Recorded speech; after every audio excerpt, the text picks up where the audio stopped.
Semana 1, dia 5. Suprimento matinal. 2p3:15 da manhã menos 16.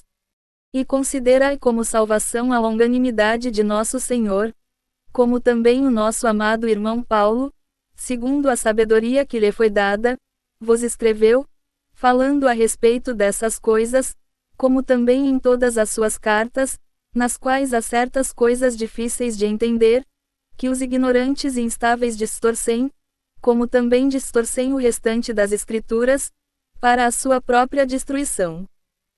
O coração de um Pedro é a operação do Deus triuno para levar a cabo sua salvação tripla, a qual inclui a regeneração, a redenção e a aplicação.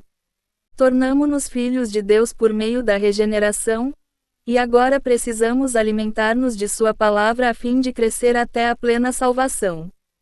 Então seremos transformados para ser edificados juntos a fim de propiciar uma habitação a Deus e ser sua expressão. Para esse fim, o Deus de toda a graça há de nos aperfeiçoar, firmar, fortificar e alicerçar. Estudo Vida de Judas, EAV, p. 49. Leitura de hoje. Minha preocupação é que os santos sejam distraídos dessa estrutura básica pelos vários assuntos tratados em 1 e 2 Pedro e Judas. Não digo que não devamos dar atenção a estes assuntos.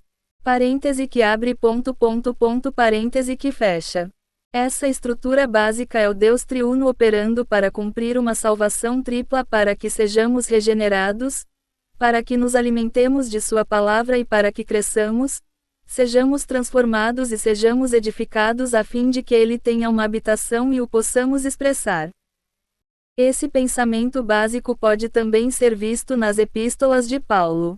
Por essa razão, Pedro diz, como também o nosso amado irmão Paulo, segundo a sabedoria que lhe foi dada, vos escreveu, falando a respeito dessas coisas, 2p3:15 da manhã menos 16.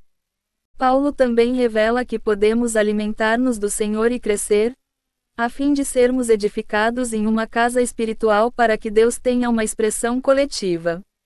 Portanto, estes dois apóstolos ministraram a mesma coisa, mas com uma terminologia um tanto diferente.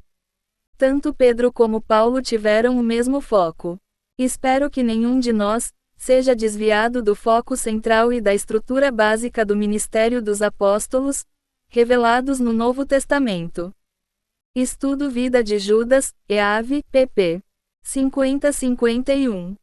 Em suas cartas, Paulo também fala dessas coisas, com exceção dos novos céus e da nova terra. Portanto, Pedro refere-se às cartas de Paulo para reforçar as suas, especialmente no que diz respeito ao juízo governamental e disciplinar de Deus sobre os cristãos. Como é belo e excelente esse elogio!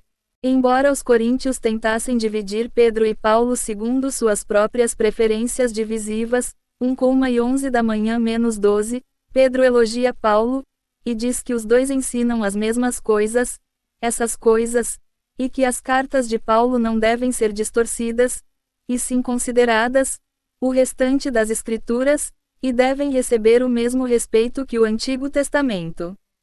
O fato de Pedro fazer esse elogio é significativo, pois ele foi repreendido por Paulo face a face a respeito da fé do Novo Testamento, GL 2:11 da manhã menos 21. Isso indica que Pedro era ousado ao admitir que os primeiros apóstolos, como João, Paulo e ele próprio, participavam do mesmo e único ministério, o ministério do Novo Testamento, embora o estilo, a terminologia, a expressão, os aspectos de suas visões e a apresentação de seus ensinamentos diferissem entre si, 2:3-8-9, 4:1. Esse ministério ministra às pessoas, como seu ponto central, o Cristo todo inclusivo como a corporificação do Deus triuno, que, após passar pelo processo de encarnação, viver humano, crucificação, ressurreição e ascensão, se dispensa por meio da redenção de Cristo e pela operação do Espírito Santo ao seu povo redimido como sua única porção de vida, suprimento de vida e tudo para eles, visando a edificação da Igreja como o corpo de Cristo, que será consumado na plena expressão, a plenitude, do Deus triuno, segundo o propósito eterno do Pai. Estudo Vida de 2 Pedro, pp. 112 a 113. Leitura adicional. Estudo Vida de 2 Pedro, mens. 13.